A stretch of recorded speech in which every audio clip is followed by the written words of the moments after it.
Again, thanks y'all again for making us feel hella popular. So I come to this space as a kindergarten suspendee, but actually that suspension made me think about something. And I had a 4th grade teacher named Miss Lester who said, David Stovall, it is good to see you today. I need you to understand 2 things. I will fight you and I will win. That cleared everything up, right? But she said something after that stuck in my head even more. She said, the world wants to do something to you. They expect you to do something in a particular way.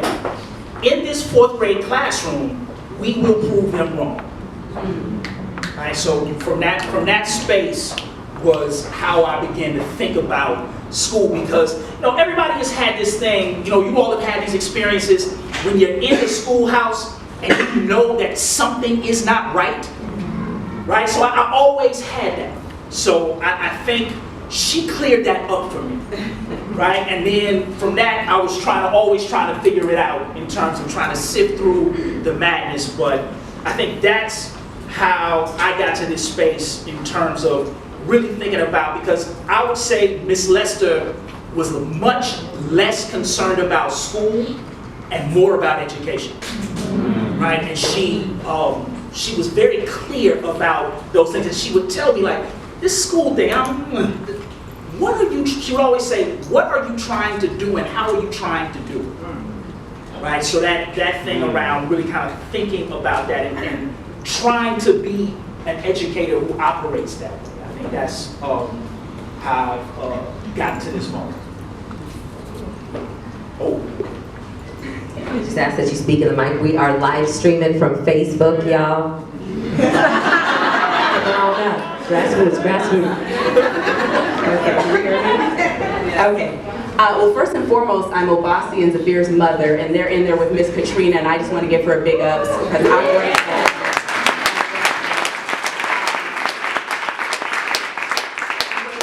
The organization for acknowledging that some of us have some little people, we need them close by. It's what I call the crunk and disorderly hour in our house. We're usually trying to get people to bed, so it can be very shaky. So thank you. I'm also Torry Winn's partner. My husband Torry's over here, and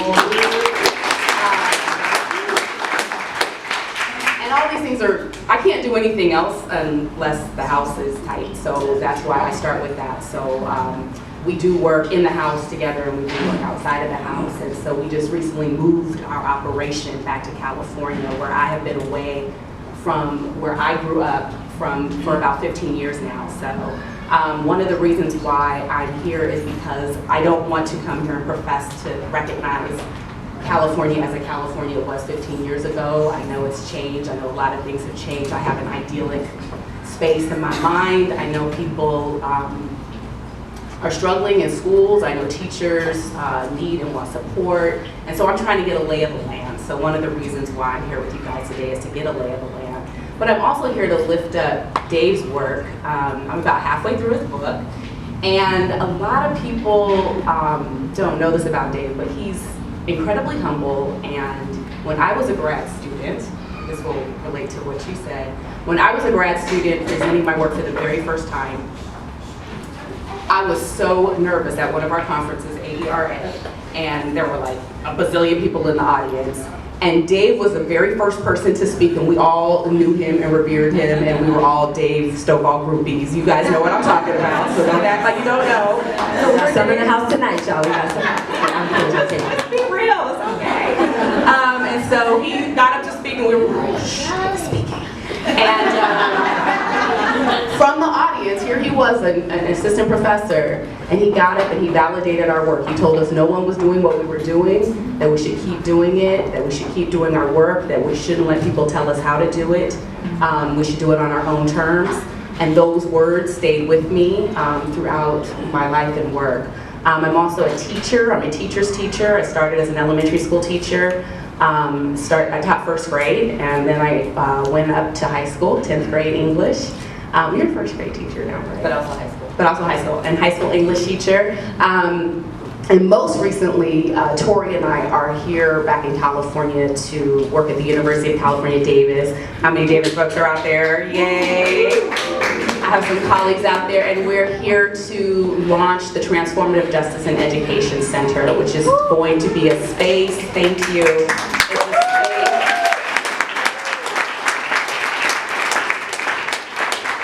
It's a space where we can bring in practitioners who are interested in seeking and practicing justice, bring in a new generation of scholars who are interested in humanizing research methods. We want to bring restorative justice practitioners like my girl Rita Alfred out there with the Restorative Justice Training Institute to our space to come and think and dream with us, to train people, and to really be what Sujatha Baliga calls paradigm shift communicators, that we can't continue to punish people, that we have to think differently, we have to live differently, and it starts now. It's quite urgent, and we have to do the work now. So that's why I'm here. That's a great transition for the next question. So can each of you tell us about your work, and how exactly do you feel that your work contributes to this radical notion that education can be a tool for liberation? For me, I'm trying to practice, y'all, I'm terrible with microphones, so I'm trying to get my and technology. Right, yeah, my mini Oprah on. The thing around thinking about the work, so my work looks at three things: race, place, and school. So I'm always trying to think about how those three things are in conversation with each other. And then I'm also trying to think about what is a radical imaginary, right? So, and not so, because a lot of times in academia, you know, professors can start spewing shit and they really have no idea what they're talking about, and then they get mad at you because you don't know what they're talking about. Then they try to give you some bogus ass word, right? Reified. Right, so, you know, hermeneutics, whatever, right? So the thing with me is always trying to understand what James Baldwin called a radical imaginary, right? So James Baldwin would say, we need to understand the world how it is so we can actually have the fortitude, will, and determination to enact some type of change in it, right? So this thing around operating from a radical imaginary, the thing that I'm always trying to push myself is saying is, who knows the radical imaginary, and how do we kill it in them, right? So now in terms of a revolutionary practice or a more radical tradition, to say those things that we think to be radical aren't really that radical, right? They have been in our knowledge space, they have been with folks who have told us in particular ways how to do things. So for me, it's always thinking about this radical imaginary, but as a space that you're struggling with, right? Because a lot of times I think when we talk about justice-centered work, we only get the end, right? We never really talk about the funkiness, right? We never talk about the day-to-day of crying uncontrollably, right? We never talk about that day when you looking on something like, I'll give you all this quick story. My father came into my house once and he saw this liquor on the top of a microwave. He just looked at me and said, do we need to have a conversation? And the first thing I said was, damn, I didn't even know that stuff was there, right? Because it just accumulated, right? So when you're not even paying attention to the world because you're so ingrained in something. So now, this thing around what does it mean to struggle with that, piece it out, make sense of it, and then push ourselves to think about it again, right? Because I mean, that's like, everybody reads Freddie, but we don't reflect when we don't want to reflect, right? That's the big thing. So we all get to section 3 and then say, all right, fuck that, we ain't doing it, right? So this thing around what does it mean to get to section 3 in pedagogy, and then say, all right, what does that mean at a day-to-day? So that's what I'm trying to engage in the work to demystify it. Because a good teacher doesn't become a good teacher just out of the blue. Even though we think preschool teachers are magical, They still are, right? But this thing around, there is real work and practice in that. So now how do we start to think about that in a way that allows us to embrace it, but to also struggle with it? So that's what I'm trying to do in my work. I think, sorry, I feel like my back is toward people right here, so I'm doing that. I have to say I'm struggling a little bit with the question only because I can truly say what I hope people would say that my work is doing toward education for liberation. I think it's a hard thing to say about my own work, but I do know how I would like the work to be remembered. I'm the daughter and sister of a historian, which makes me a wannabe historian. I do a little bit of work in history, but some of the work that I do is around ethno-histories of writing. I'm very interested in how social movements use literacy and reading and writing as tools. I've done a lot of work around historiographies of the Black arts movement. I feel like it's the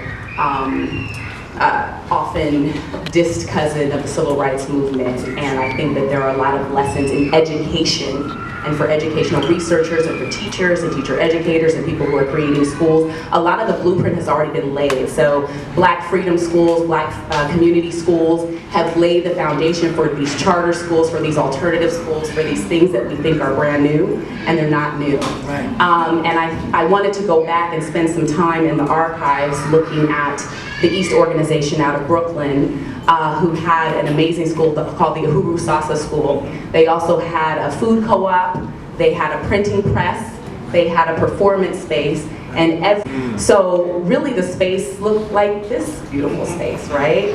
And it's a part of history that's often forgotten. People say that folks didn't care about our children, they didn't care about their own people. It just wasn't the case.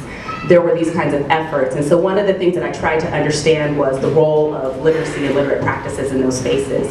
I'm very interested in the reading list that people shared and gave to each other. I looked at the Black News newspaper that came out of the East organization, and one of the things that I remember so well is when the autobiography of Malcolm X came out, there was a column that said something like, even if you can't read, have somebody read this to you. And it made me think about Dave Walker's appeal. In the beginning of Dave Walker's appeal, he says, if you can't read, find somebody to read this to you. And this notion that you would create a text for readers as well as people who couldn't necessarily decode was something that was very powerful to me, especially as a former educator, literacy teacher, English teacher. My work has traveled, and because of the traveling of the work, I've become very interested in our children being settled, C-E-L-L-E-D, in many ways. I became very interested in incarcerated girls at a time where it wasn't really popular to talk about girls, and I used to make the argument that I wasn't interested in some kind of contest about who could be at the bottom, Black boys or Black girls. My question simply was, how long do we wait until it's a crisis to talk about Black girls in jail? And obviously we have Monique Morris here in the Bay and Kimberly Crenshaw and other scholars who are doing that kind of work, who are trying to get us to get out of that gendered notion of incarceration and just stop focusing on boys, but try to understand how mass incarceration is impacting girls and women, not just in the United States, but throughout the world. A lot of the girls who I met and spent time with went to school one morning, thought they were gonna come home that afternoon, and ended up in detention in the afternoon. Nobody's parents were called, nobody got to talk to a principal, no one got to have a conversation, and that started a line of inquiry for me, wondering why there wasn't something else in place before we brought police on the scene and before we took the children to jail. And when I was doing this work in Atlanta, sometimes the detention centers were in places like Macon, very, very far away or in rural areas, so parents didn't even have transportation to get to their children. And then of course we know what happens to these parents. They get framed as being bad parents, not caring, being irresponsible, when really they just may not have a car to get out to where their child is, or money to get lawyered up to deal with the situation. Because of that work, I became very interested in restorative justice. And I don't mean restorative justice as a program or something cute to do or an alternative to punishment, but restorative justice as a mechanism to build community and connections. When we were working with these girls, I was working with a women's theater company in Atlanta. We went into detention centers, we taught theater, playwriting, workshops. These girls, in 2 days, we were all close. We just met them. We went into the detention center. After the first day, we were all on the same page. So people would say that those relationships weren't possible, and I was thinking about teachers and educators who were in classrooms with these girls all day and could not connect all day for 5 days a week, and it just used to blow my mind. So this work has really brought me to this notion of what Mary Rose O'Reilly calls the peaceable classroom. And she is a composition studies scholar who was really inspired at the University of Wisconsin-Milwaukee at the height of the Vietnam War. She took a seminar with a professor named Ihab Hassan, who asked a really simple question, and he said, how can we teach English in a way that people stop killing? And I remember when I first read that question, it really haunted me because I was a literacy educator, English educator. And a lot of my work now is asking, how can we teach science in a way that people stop killing? How can we teach math in a way that people stop killing? Music, social studies, history. How do we teach in a way that people stop killing? And so those are the questions that really run my world now. I appreciate both of your responses. I think one of the things that is coming up for me is that tension of the emphasis on theory, a lot of theory in education and not enough practice or not a balance. And so I'm wondering for both of you, what would you say is the importance of theory in terms or in relation to grassroots justice work? And what frameworks do each of you rely on in order for you to really move your work forward?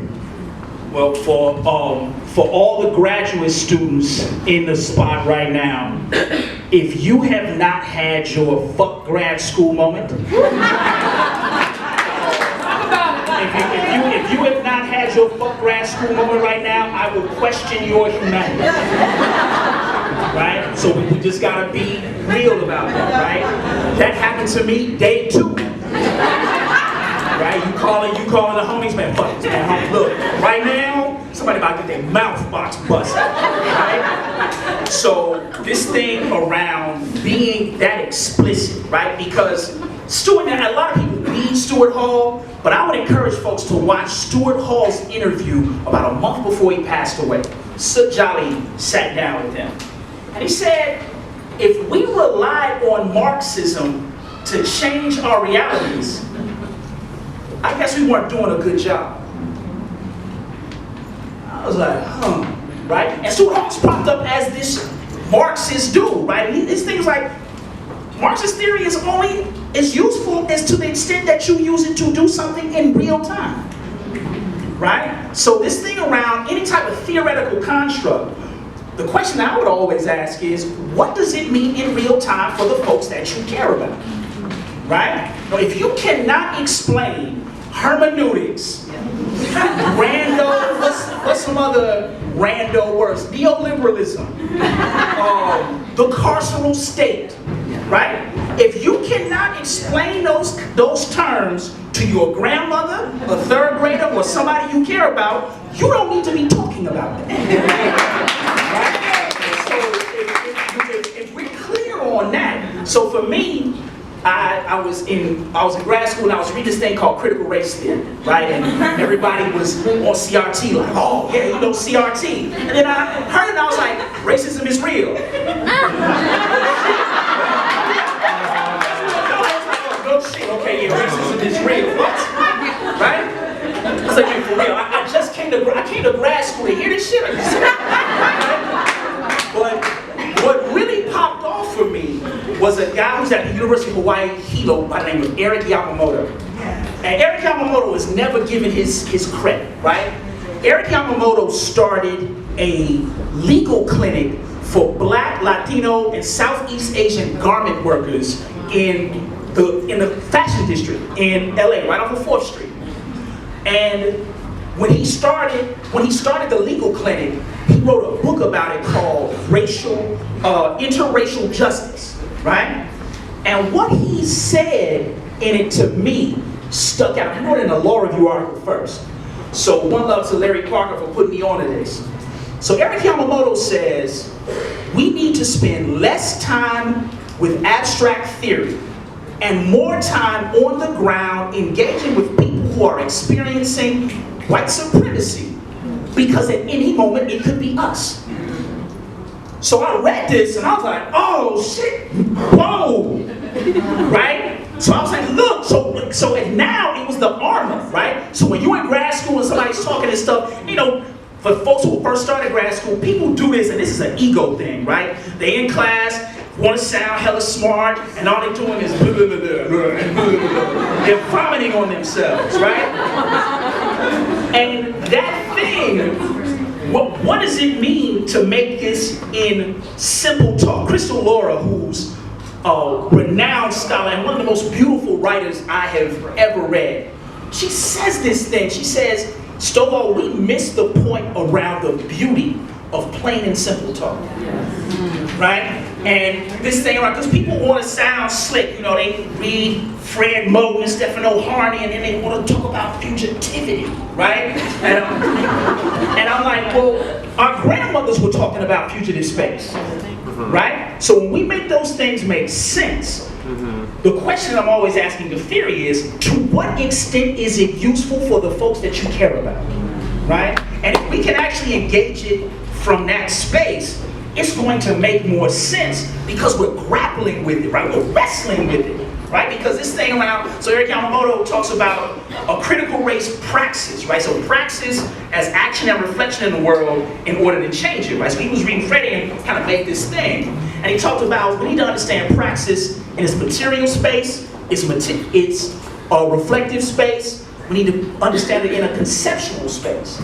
So all those things now, for me, I'm asking, what does that look like on the ground, right? And how can I make these spaces palatable across different communities, right? So the same thing that's happening to you all in the town is happening to us in the shop, right? So you all are experiencing massive displacement, right? You have two unlivable cities that are across a bridge from each other, right? We have a place in Chicago where black and brown communities in some areas have been declared disposable, right? And now has been actually placed open season on, right? So now when we think about those spaces, so these things that are happening in their nuance now are happening across spaces, and to really understand that there is nothing new, right? There are different manifestations. So how do we articulate those manifestations as they are happening? But more importantly, I think this is the most important piece for me.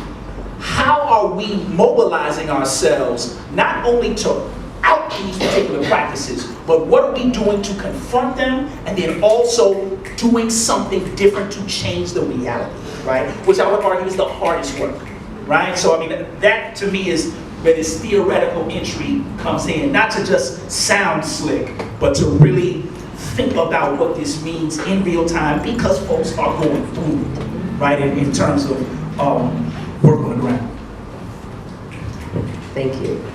Dave won't say this, but I'm halfway finished with Dave's book, and in the first quarter of the book, everything he just said is in there. So if you need to cite it or take it back to your professors, you need to get the book, because it's all right there. It's all right there.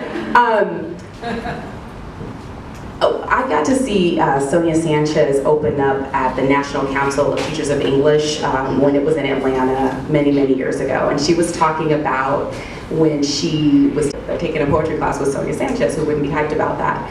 And she started taking them through the various forms of poetry, and she just saw all these sour faces, and they were like, oh man, we didn't know we were going to do this in here. And she said, well, what do you think you were going to do? And they said, we thought we were going to come in here and freestyle. And she's like, well, you are, but you have to know what you're deviating from. You're going to learn form first, and then you can deviate from the form. And so I think theory has its place. I think we have to make theory work. But the thing that I believe about theory is that sometimes there's not a theory that exists that makes sense for us, so we have to sometimes create the frameworks. So for example, when I was trying to present a lens, if you will, to think about the young women I met in the detention centers and who were released from the detention centers, I didn't want to use what was out there, what existed, because it was deficit or it was very male dominated, it was male centric, or was really talking about adult women who were incarcerated, gender entrapment, beautiful work by Beth Ritchie and other scholars. But I didn't find, I couldn't find the language out there that helped me frame these young women and the powerful voices and ways that they were in the world. And so one of the things that really helped me was using the lens of Carla Peterson, who's a historian who thinks about Black women writers and speakers during the abolitionist, slavery abolition movement, people like Sojourner Truth. And she talked about these women being front and center on these stages and being reviled by people in the audience because they didn't think Black women had a place on stage, or they didn't think Black women had the right to be speaking. And they literally thought these women were ugly and they didn't want to see them and they didn't want to hear them.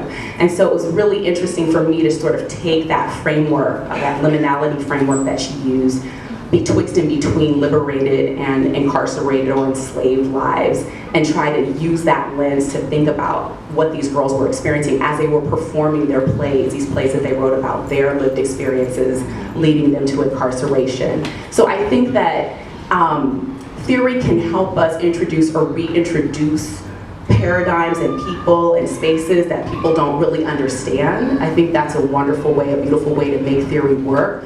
But what we need is not always out there. And so we shouldn't be afraid to reclaim some aspects of other frameworks that are there. I think bringing in the history is so critical, and really build our own. And so I think in that regard, we can make the theory work for us.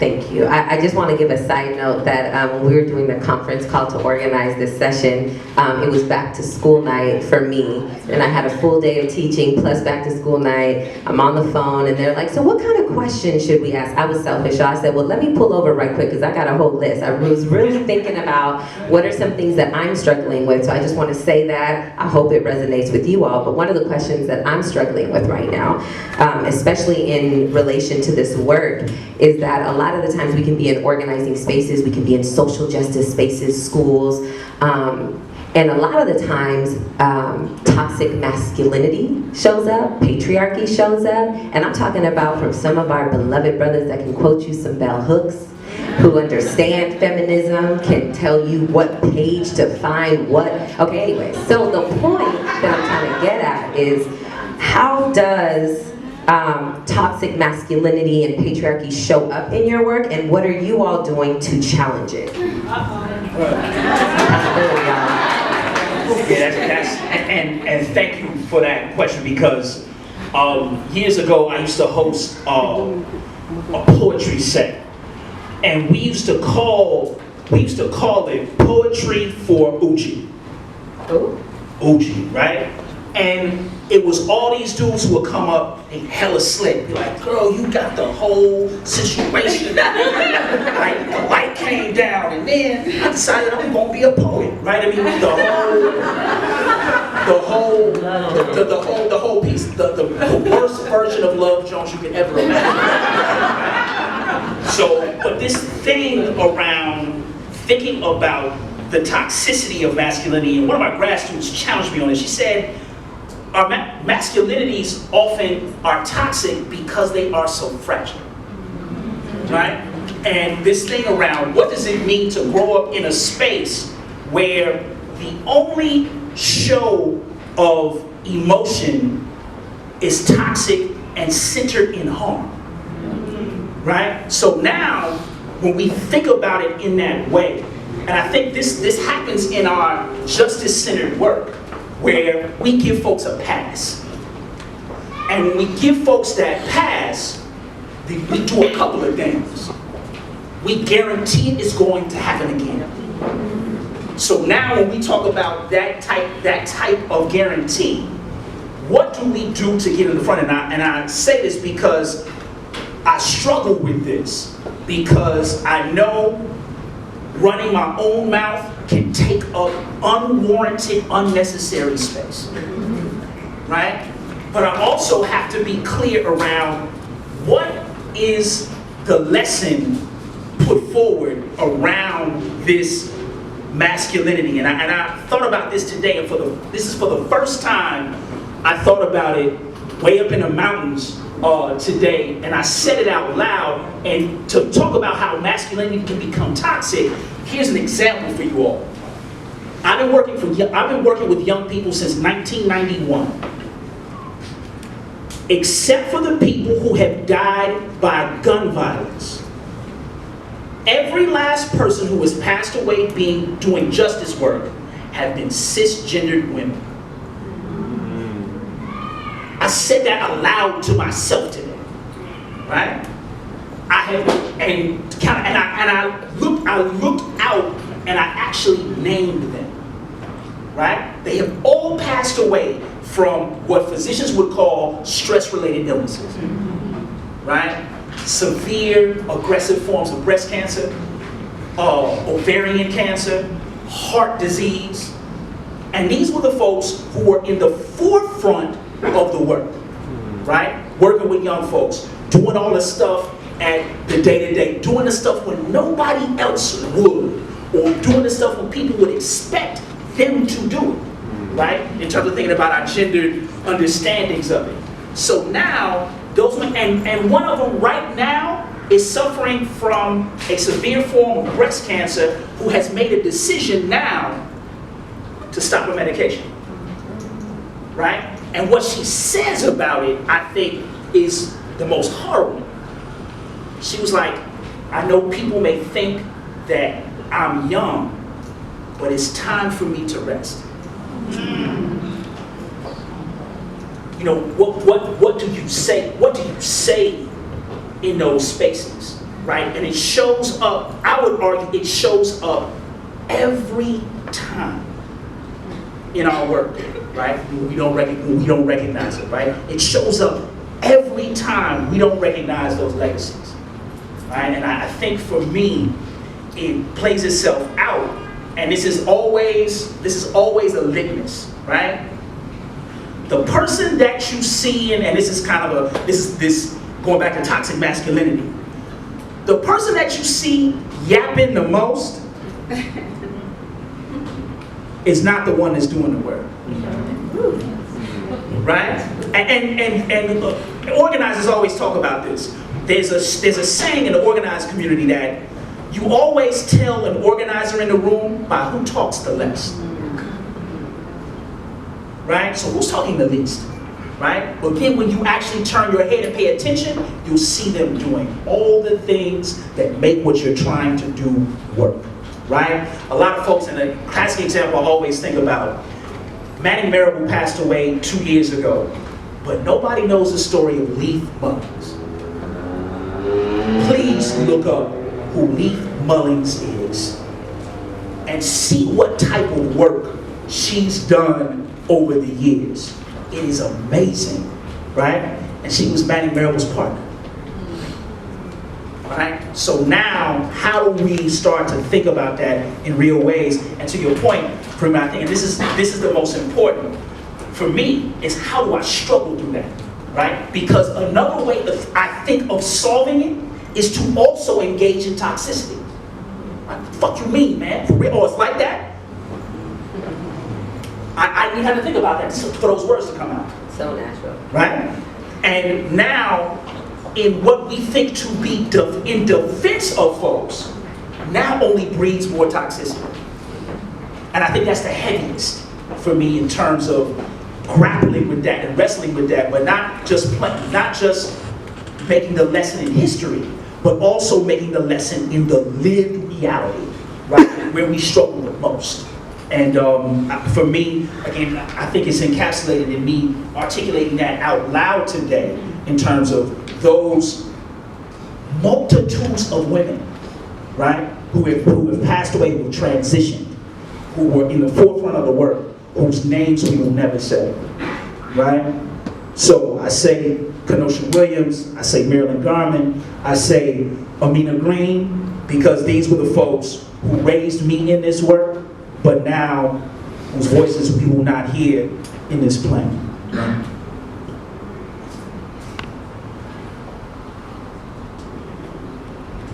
I think in answering this question, I had to think about also how I acquiesce to patriarchy in different ways without really thinking I'm fully participating in it. So we welcomed a baby girl in our family. My brother and his wife had a baby girl on Sunday. Yeah, I know, I'm so happy. We had 9 boys born before this baby girl, so we were like, at least 9 boys who at this point consider themselves to be boys. And this girl came, and so everybody's like, yeah, there's a girl, this is great. And in my family, there's a lot of men and a lot of boys who revere women. And so when I went out to the world, I wasn't prepared. It just prepared me for the wrong kinds of scenarios. And so in the academy, I'm sure, as you know, around a lot of talking heads, and many of them are male. And so when I think about acquiescing to patriarchy, I think about the fact that there have been so many times where people are doing their dance and you're just kind of hanging back, because I guess I still can't really believe it's happening. I'm like, are we still there? I'm doing a take on the title, Some of Us Are Brave, When Some of Us Are Brave, the gendering of restorative justice, because I've been very interested in the schools that I've been working in, how so many of the women staff have been taking on the restorative justice circle keeping work. It's like the women and the girls in the school are cleaning up all the mess at the schools. And in one particular school that I've been working, a lot of the black girls have been brought into being circle keepers. So it's the same community of girls who have been vilified, who have been called too loud, too boisterous, too obnoxious, and who are punished in the school space, are now being asked to come and clean up the tensions in the school. And they're putting it on them to get the training. They're missing class. They're doing the work. And so I've been very interested in how that's unfolding.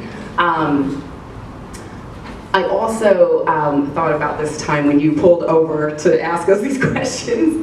I thought about this time when I was presenting on the work, the girl time work with the girls who were writing plays in the detention centers, and one of the themes that used to come up all the time was the ride or die theme. Like, it was in almost every single play the girls were talking about ride or die. Ride or die digest, for anybody who doesn't know, is basically laying your life on the line for somebody, whether it's literally or figuratively. And I was presenting this work actually at a conference, and a male discussant said, yeah, but ride or die can be good, ride or die can be good, that's loyalty, and da-da-da. And I was like, whoa, you gotta be kidding me. These girls are going to jail forever. They're dying. One of the girls, she was with her boyfriend. He's the one who had all the dope. She's the one who went to jail. He walked away because he snitched on somebody, and she's just sitting there. Where did she get all this dope from? From him. You know, just for someone to even say, it can be good, it's loyalty, that's good, that's love. The privilege that came with putting that out there just blew my mind. And so I just feel like there's a lot of work to do, but I'm not gonna do that work for people who hold that up. I just decided that that's not, I'm not gonna do that work for them. I feel like people are going to, people who are upholding those values are gonna have to start doing that work. And I think that women in general are not gonna be able to keep holding that torch. I think people have to come to their space, they have to evolve, and they have to get to a place. I mean, David actually talks about this in the building of the school, the messiness of it all, and dealing with patriarchy and dealing with people, all the tensions about what the school should be like, what the vision is, who's speaking the loudest, whose desires are being met for how the school should be, and how much he learned as being a university researcher, activist, scholar, collaborator in that space. And so I think that that self-reflective work is going to have to be on the onus of the people who are doing that. It's just a lot of work, and the women are getting cancer, and the women are getting sick because they're trying to do all that. Yeah, so I've kind of pushed that off my plate. That emotional labor is so real. This next question, I'm going to be honest, I struggled with it today because I wanted to wear my Jordans with this, and I said, but how can I wear it? People's against colonialism and wear Jordans. I can't do that, right? Or being at the club to support someone's birthday and Too Short comes on, and I'm like, I cannot dance to this, right? So one of the questions I have for you all in relation to these tensions are, what are some tensions and contradictions that you all face as critical scholars of color engaging in justice work? I know you got some Jordans too, I just want to put that out there. We both do. The whole situation, yeah. Because shoes is definitely a contradiction in my living, right? That is just real. I think the other contradiction that that we very rarely talk about this, but I think one of the main contradictions is the professoriate itself. Right? I mean, just to be that honest. Right? I mean, this thing that somebody says you got a gig to retirement, all you got to do is write some irrelevant shit. I mean, that's a hell of a contradiction, right? When somebody is working a 9 to 5, getting $850, right? And we got homies who are doing the same piece, making $250,000, right?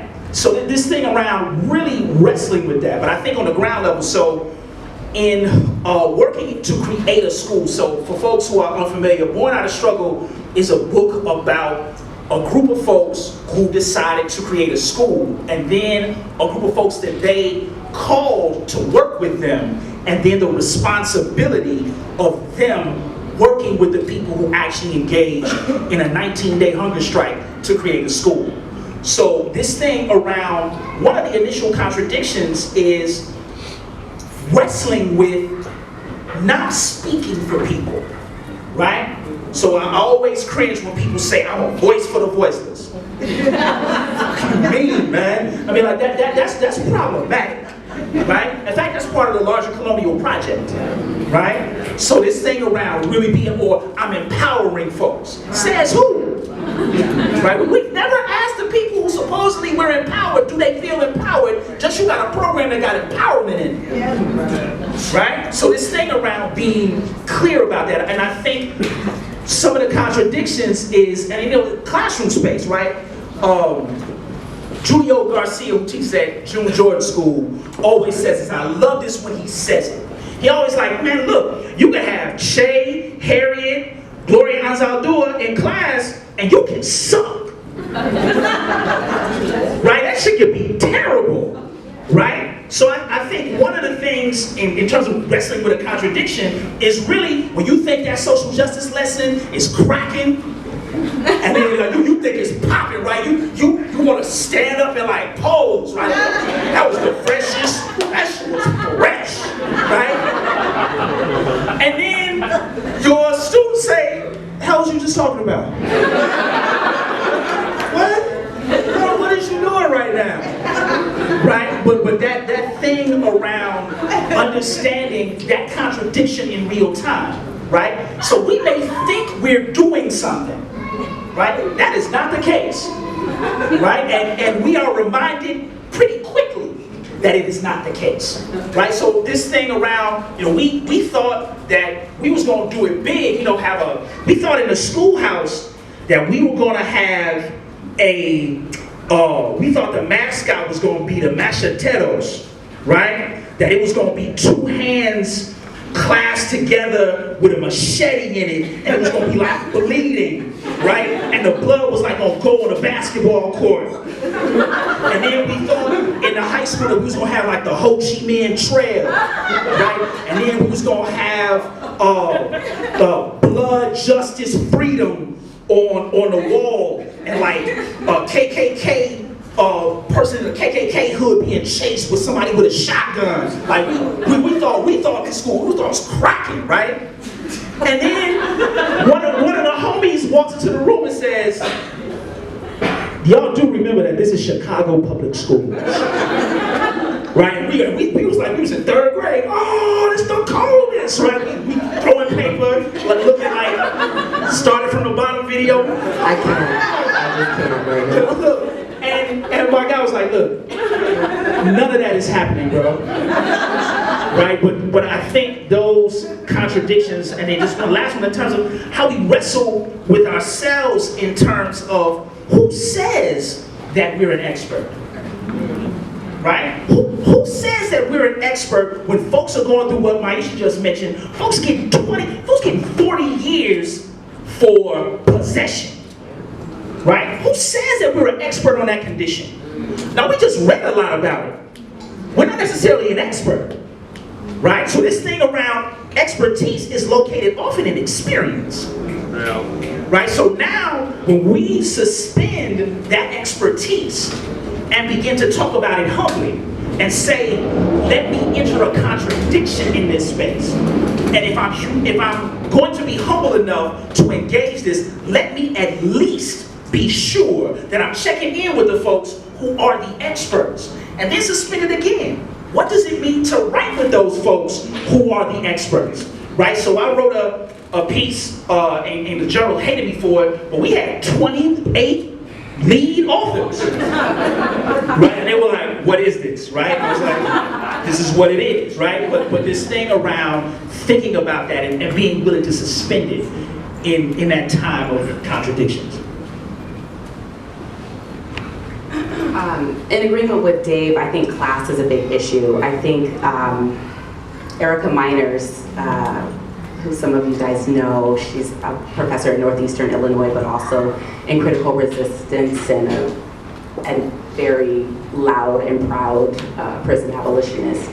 One of the things that she talks about is the fact that there are a lot of people who do what professors do, but they do it without benefits, they do it without salaries, and they do it without a nice office, and a lot of the perks that come with being a faculty member. And so I'm very clear about what those perks are.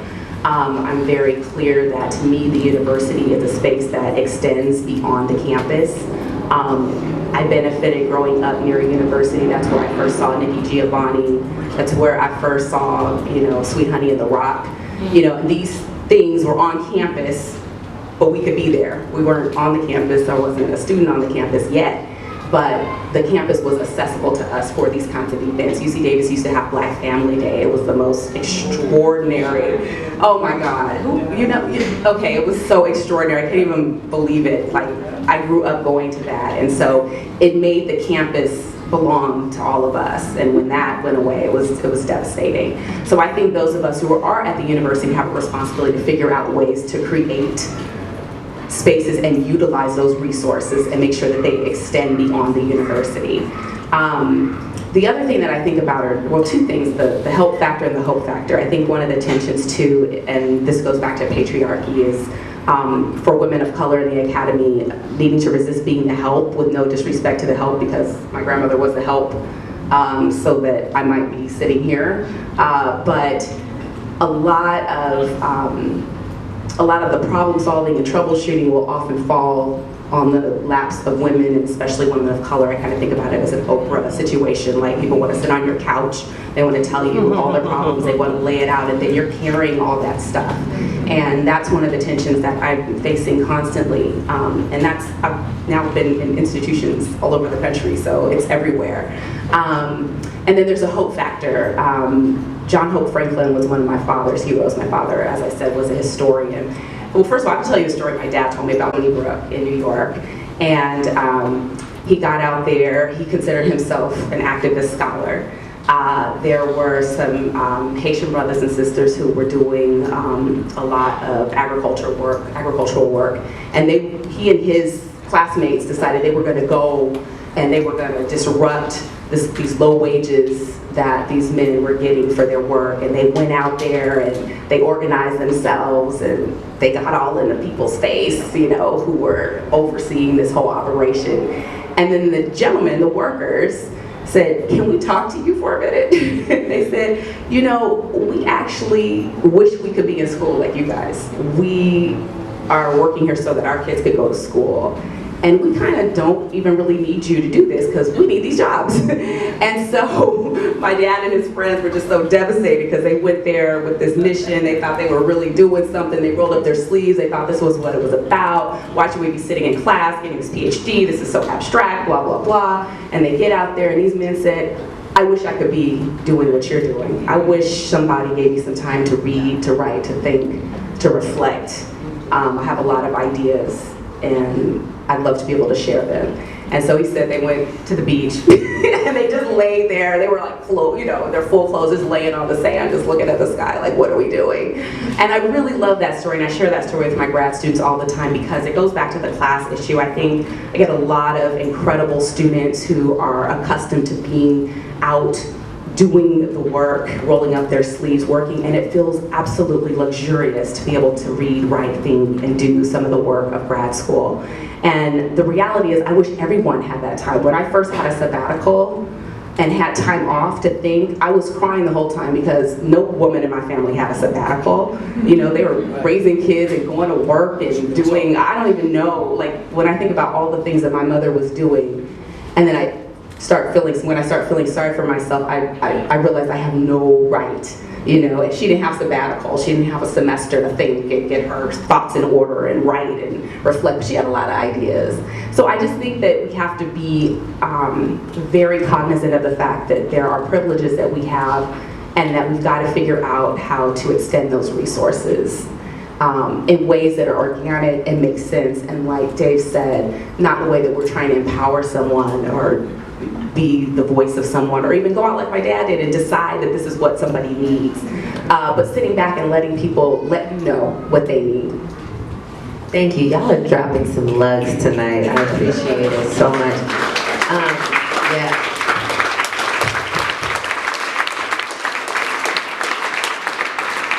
I want to take a moment right now. So we've been live streaming, Facebook, y'all, grassroots. Carrie, are there any questions okay, so no questions. We got some out here in the audience. I know there must be. So I want you to think of any questions that have come up for you. Is there anyone who has a question for Dr. Stovall or Dr. Winn? I just have to give you that because to do all that work, you deserve to be called and referred to as doctor. I'm just saying. It is colonial in the other way. Anyways, contradiction. Any questions in the audience? Can you hear me okay? Okay, so one of my questions is, I'm a new doctoral student just starting this semester, and so I felt what you said about the confusion, the stuff in the brain, and I do talk very plainly and simply. How did you transition from theoretical to practicality, right? And to get it across to others, right? So that the conversation can continue. Right. And then the other side of the coin is also, since both of you have been in higher education, how do you deal with the people in higher education that may not look like you? Yeah, and I'm just going to paraphrase that and repeat it for folks who may not have heard it. Yeah. How do we deal with random racist white folks and I mean, I don't want to speak for you, but just put it out in the street in our grandmother's wisdom. And the second piece in terms of how do we transition in terms of the language, and I think this is always a thing. So for anybody who's doing work and working with folks in these stodgy places or what have you, I think the first thing, the tragic mistake that we make in this line of work is that we have to validate ourselves to someone. Yes. Right? That's just a mistake, right? You don't have to do that, right? And all it is people just repeating the googly goo, right? So now you have to interrupt the googly goo, right? And that's just what it is, because it sounds like somebody just vomiting on themselves, right? And all we have to do is, there's a very basic question that interrupts that, right? I think the basic question that interrupts that is when you say, what does that mean? Right? Because in fact, most people, it's going to trip them up. Right. Because they've never been asked that. They just wrote this damn book that now you pay $1 gajillion for and are quoting from in class and mad because you don't know what's on page 369. Right. Why the hell you got 369 pages? Right? So let's be clear about that, right? So, and I think the thing is, we don't ever have to worry about a transition if we're not trying to validate ourselves to the discipline. Right? We don't ever have to worry about this being translatable.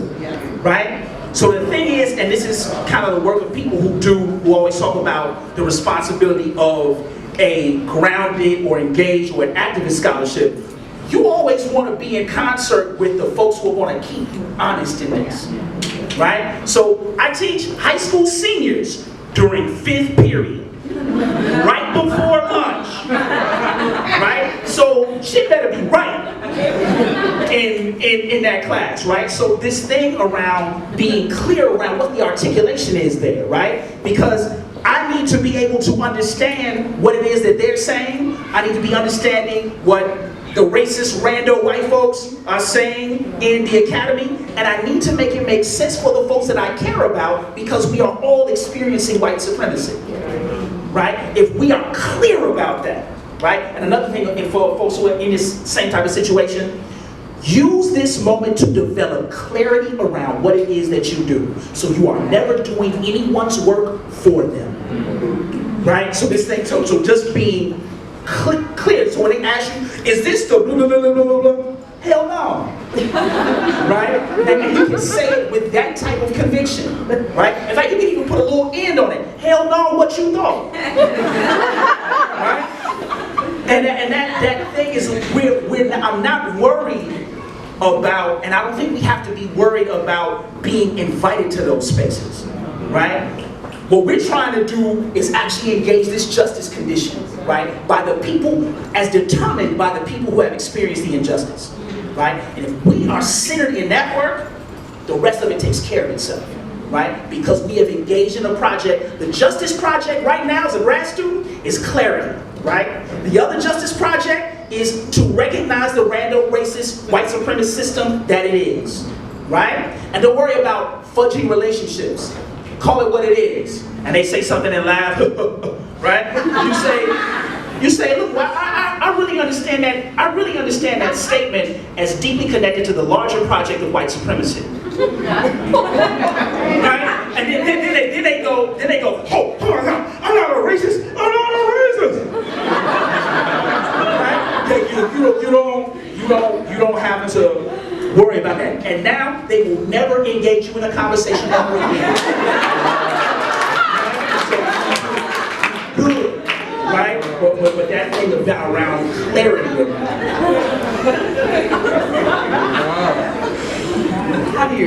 What am I supposed to say after that? I'm looking at my colleague Rebecca, who's the director of teacher ed at UC Davis, and if you know something about working with teachers, you know you have to be clear all the time, because our teachers want to know what it is they need to know so they can go out and meet with the students. So having one foot firmly planted in teacher education as a scholar has helped me speak clearly and be able to articulate my work, because I do want the work to have some kind of impact. Your question about how to deal. Yeah. You have to do your best work, and it has to be your work. And I feel like when you do your work from a very honest place, everything else falls into line. I'm from the Steve Biko school of thought. I write what I like. Yes, ma'am. I write what I like. I do the work that I want. Anybody who said I couldn't do it, I still did it. Anybody who said nobody cared about black girls in jail, I still wrote it. I still spent time there. Nobody gave me any credit for being there. They thought it was like a pet project. They thought it was cute. But nobody really saw what was happening. And I was at places that were able to hold me until I got to another place with my work. And when they couldn't hold me anymore, I went to another place. That's why I'm at Davis, because when I came and spoke here last year, they wanted someone who wanted to talk about how to practice justice and how to teach freedom. There were teaching credential students. Ben is out here. He was one of the students who was in the audience, stayed in touch with me. There were people who wanted that kind of work. And so when a place can't hold you anymore, it's time to move on. And I think sometimes we want to be wedded to a place. So I'm a California girl. I grew up in Sacramento. I did all my education in Northern California. Davis, Stanford, Berkeley. I didn't leave here till I was 30 years old. But I went to different places because I needed to grow in different ways. And then the places held me for whatever that time period was. And as homesick as I was, and as much as I wanted to be home, it had to be the right place for the kind of frame of mind and the thinking and the work that I wanted to do.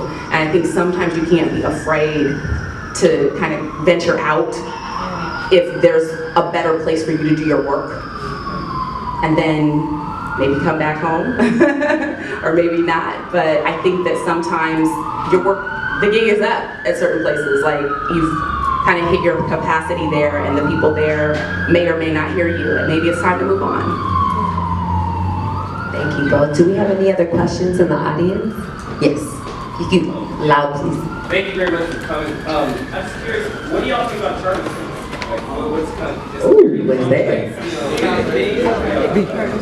The question was, what do you all think about charter schools? I mean, this thing around variance, right? Because charter schools, and there's this really interesting history around charter schools that we very rarely discuss. Charter schools were originally created as a machination of a teachers union, right? They were created for teachers to actually experiment and figure out ways to support each other as teachers. Now, that vision was never achieved, and it became corporatized.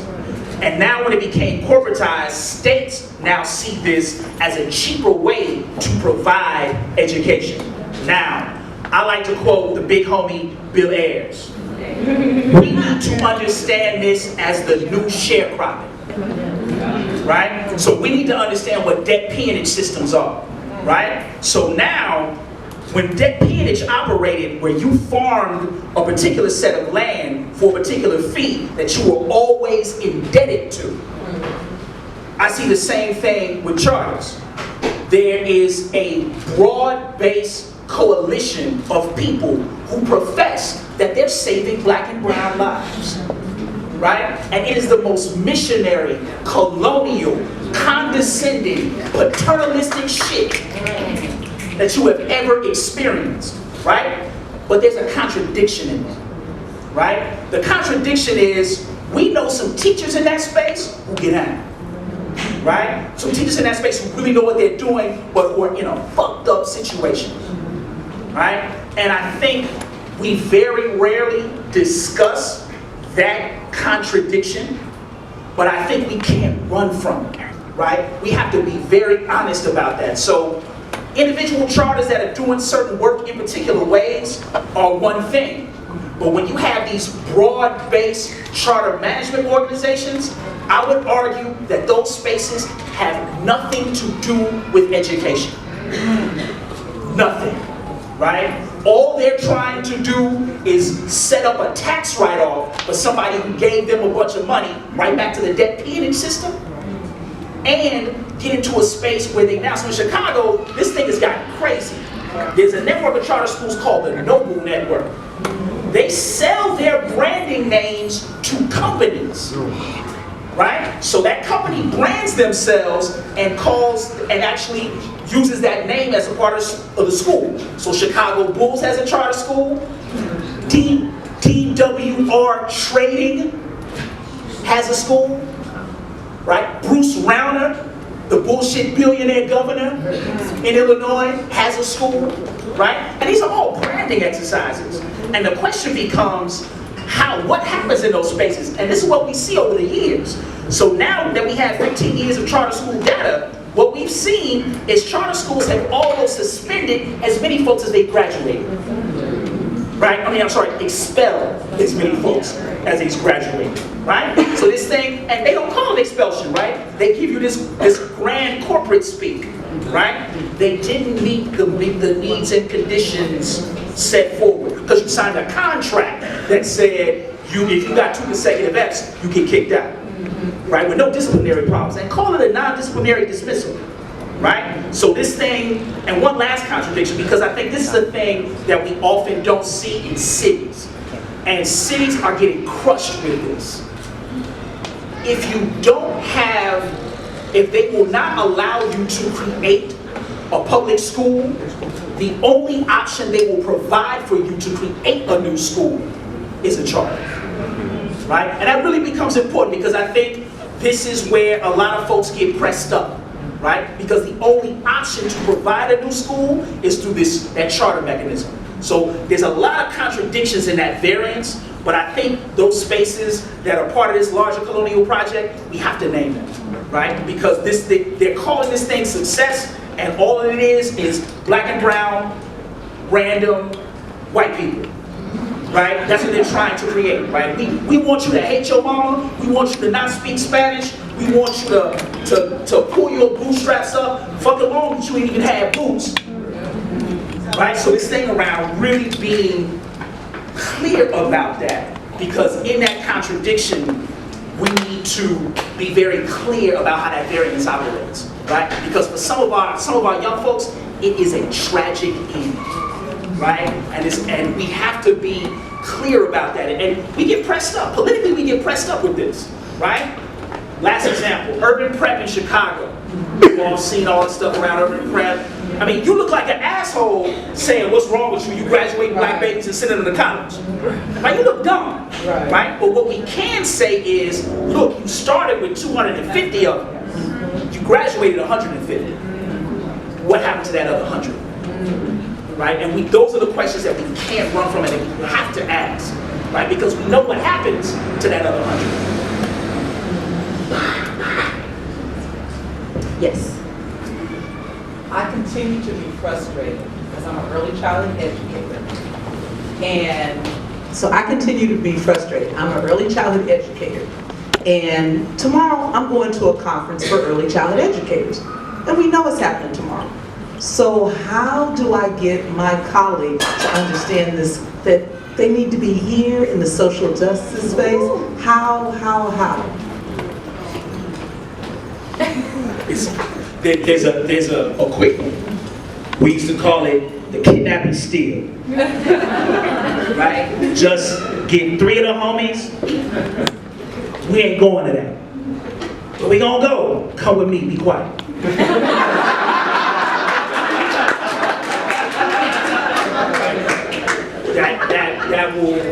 That'll take care of the whole situation. Because they'll come. Because all you gotta do is tell them it's gonna be good. Like, look, chill, just be cool. Where we're about to go, it's good, right? But now there's another part to that though. The other part is to do just like what we do with our babies. You gotta reflect with them. What did you learn today? You cannot run from that, right? That is huge, right? Because now, when they get woke, they're waking up to years of sleep, right? So now we have to be there to tell them that it's okay, right? Because just like, when young folks get put up on something, the first thing that they get is hella mad, right? The same thing is going to happen with these adults. Oh my God, I didn't know, what the fuck, what? That's that verb. What is, right?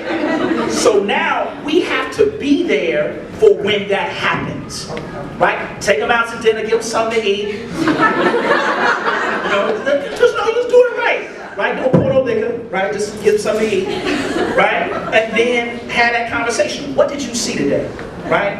And the third thing, what do you feel we can do in our classrooms based on what you saw today?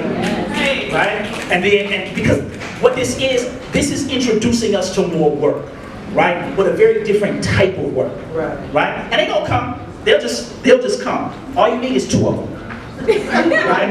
It might be another 2 that want to come. You say, okay, y'all want to come, y'all come too, right? But get them 2 that you know are always kind of looking around, saying, okay, I don't really know what to do, but I know there's some bullshit. Okay, okay, so those because I guarantee those people will be very clear as to how to engage them. So I'm not an early childhood educator or specialist. I barely know what to do with my 3-year-old. But most of my education about early childhood is happening through being a parent at preschools. And I think get your 2 colleagues, but get parents. Because at that age level, the parents can make waves and they can make change. And I think if you get a few really active, engaged parents who want to do that kind of work and you get them on, and then they go to the school leadership and then they plant the seeds, that's how I see things rippling through the preschools. And that's preschools here, that's preschools in Madison, Wisconsin, that's preschool in Davis. I mean, and then the other thing, I was just thinking about how my responsibility also as a parent to let my children's teachers know the kinds of things that we're doing, like get the flyer, send it to them, send it to their colleagues, can you pass this out, like making sure that they have the information, like distributing, dissemination, instead of, you know, just wondering why they're not there, but making sure that they get the information. But I think if you get through those parents, and that's it. Yeah. Just as a quick side note, I want to say also that I think it's really important to also work with people who do want to do this work. Sometimes we spend so much unnecessary energy on people who just don't want to believe that racism is real. There's folks working with them, let them work with them. But I think it's important for us to work with the folks that really do want to do that work also. Can Maisha respond about charter schools? You didn't get a chance.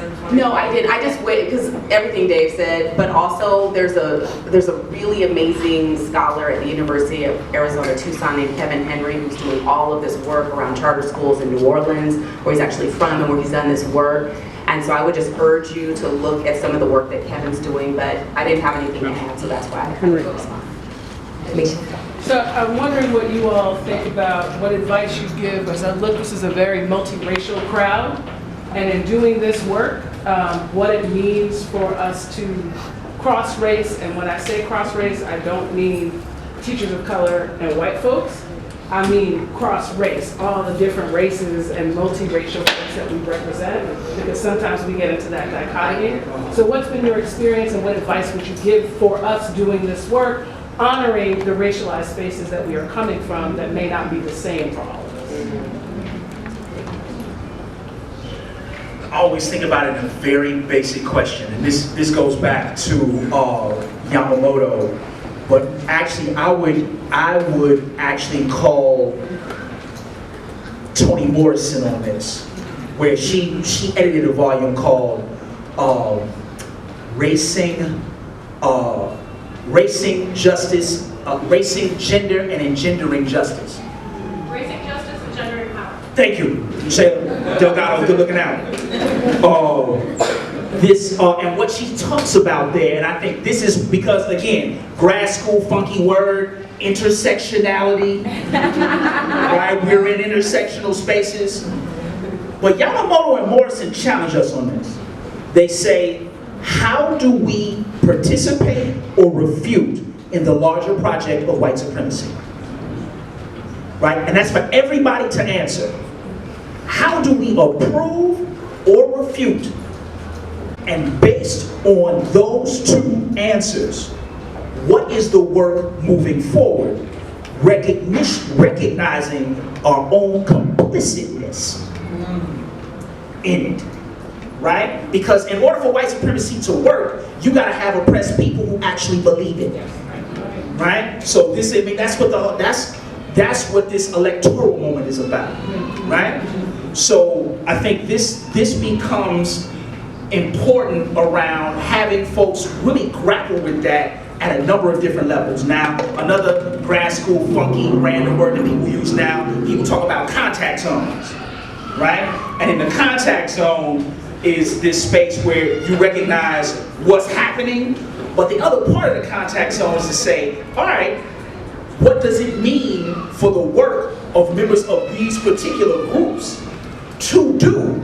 And now, how will they do that work in their own spaces, and how will we do that work collectively, right? I think one of the best examples, and to shout them out around folks who do this well, is People's Education Movement, right? They're clear about that, right? They get down with that, but what they also do, they're willing to wrestle with this, right? And I see this in Patrick Camignan's group of folks at USF, right? The folks, they wrestle with this. And they say, yeah, the first thing we have to do is run into the contradiction of race, right? So this thing around, like, yeah, we occupy all these particular spaces, and now when we get into the same space, because we've never really engaged with each other, we have no idea what to say, right? We all just kind of look at like, and then toxic masculinity comes in. First person says something, you're gonna get rocked in the face, right? And then we've never really processed what's happening, right? So how has white supremacy actually engaged, another funky word, a triggering effect, right? So now how do we actually start to actually peel back and decouple our traumas, right? And this is the thing. And we have to talk to white folks direct, right? Gloria Ladson-Billings said, and Mike, you probably heard this a gang of times. Gloria Ladson-Billings said, when white tears come, she says, the first thing she says is, do you need a moment? Right? And if you need a moment, can you take that outside? Right? And it's that simple. Right? And then folks get into, well, what do you mean? And Gloria Ladson-Billings goes so far and says, she will ask her students, what did I just do? Right? That's modeling. Right? She said, what did I just do? Right? I asked her not to further traumatize you in her own situation. Now, we're going to deal with that. I'm not going to leave her hanging. But I didn't want her to further traumatize you and feel as if you now have to usurp what it is that you put forward so she can do her thing. Right? So, and to be clear about that, because that's the whole point. And just like a good relationship, right? Preferencing. Right? My parents have been married 54 years. And my old man always does this thing. He's like, y'all used to do when I was little, he used to say, watch this. You tell my mom, okay, I'm about to do this thing. All right. He says, I'm about to do this thing. Okay. Now, she would say, like, now she's going to snap off on me. Okay. Now, what I'm going to do is remind her what I talked about in front of you. I was like, man. I was like, watch. So he would do his thing, and my mom, and then he would say, remember when we talked about such and such? She was like, oh. That's what we're doing right now, right? So this thing around really being clear, because I think we had those conversations up front, and this is another thing around, we always wait until the crisis moment to address things. How do we get in front of the crisis moment, right? And one of the ways to get in front of the crisis moment is to be very clear about what these moments are, right? So Gloria Ladson-Billings says, your tears are much more than you just feeling emotional at the moment, right? Your tears are deeply connected to a larger project of marginalization and isolation. Right. Your tears are connected to my life not mattering, right? And you being privileged to now, for all the attention to be focused on you.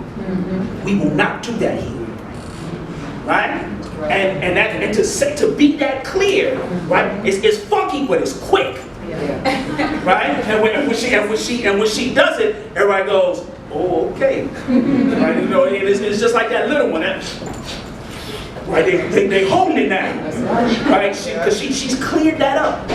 But I think those things around really doing that on the front end, right? And that way, it's a litmus to see who's really intended to do the work. Right, because if folks come in, if she comes to class the next day, we might be able to do something. Right? But if she don't, okay. But to be clear about it. I've been really motivated by recent works of Angela Davis. She's been publishing a lot of her talks and volumes that have just been amazing. Like I have to walk around with them and just keep them with me. And one of her recent books, she talks about our need to talk about race in ways that leave out these historical obsolete vocabularies that we keep holding on to. So we need to develop what she calls critical vocabularies about race. And so that is part of her project, and the work that she's doing is trying to get us to have these critical vocabularies, developing these vocabularies about race. And part of it is just being very straight up and very forward.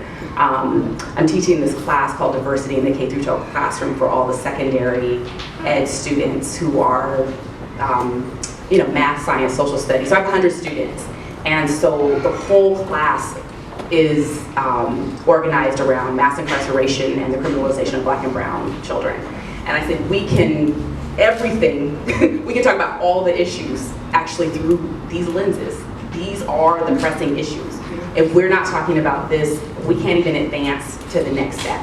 We can't really even think about methods and how to and how we're going to teach writing and reading and all this other stuff until we really understand this work that's at hand. And I think that, one of one of the reasons we wanted to come back to California and do this work is because we think there is such an opportunity to have the conversations with people of so many different groups, and we feel like people here are trying to do their own work.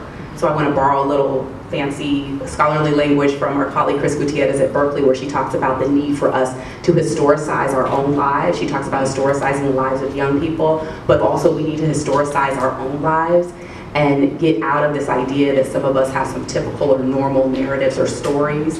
And I think doing that work together, I think we could do some of that work through restorative justice circles, particular kinds of circles, but I think that we have to get in a room and be able to do some of that historicizing work before we work together. And I think in those spaces, that's where we're gonna be able to get to those critical vocabularies that we need to deconstruct and talk about race. When we left Madison, the schools were starting to put the All Lives Matter, there were All Lives Matter signs in the schools. And so it was a really interesting signal. I remember when I came to, well, we were in Berkeley last year, just to kind of drive through. I know the Bay Area is a bubble. I know it's a bubble. But I like to be in the bubble sometimes.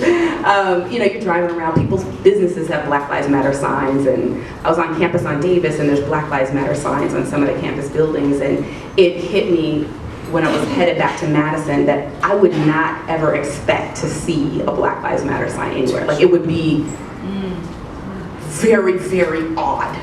And definitely nowhere on campus. So I had to really ask myself what that meant and what it meant to be in a place where I really didn't see that as being possible. And question being there, and if that was the kind of place where I wanted to be or grow my family. So I think that now what's happening is we're really seeing what people are made of. That's what I love about this moment. Like, you're really seeing what people are made of. I'm having conversations with people that I would have never had before. I'm really understanding who are really my friends. I don't mean your Facebook friends. I'm not on Facebook, but I mean your Facebook friends. But when people, and I'm hearing this from everybody. People are like saying folks are posting crazy stuff. Like, a black man gets shot. They're posting something about their cat. Defriend. It's like, there's clear lines now that my parents grew up with, that I actually feel relieved to have, that I have permission to not deal with you if you think all lives matter and you're not saying Black Lives Matter.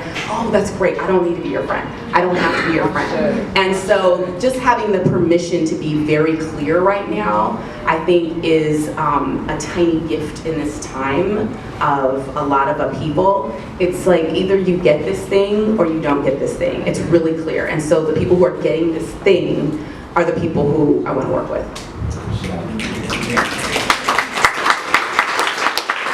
Yeah, and just to kind of add to that, I have to say that the work that you all are doing with the Black Teacher Project is so critical, right? The work in HELA and having a teacher of color, People's Ed, having a teacher of color. These affinity group spaces, I mean, I know of, white educators committed to racial justice that are doing this work in white spaces to educate their white peers. I think is just as important as having interracial, collective spaces as well. So I think we should all be thinking about how we can make that happen in different kinds of ways. I just want to say thank you so much for being fed tonight.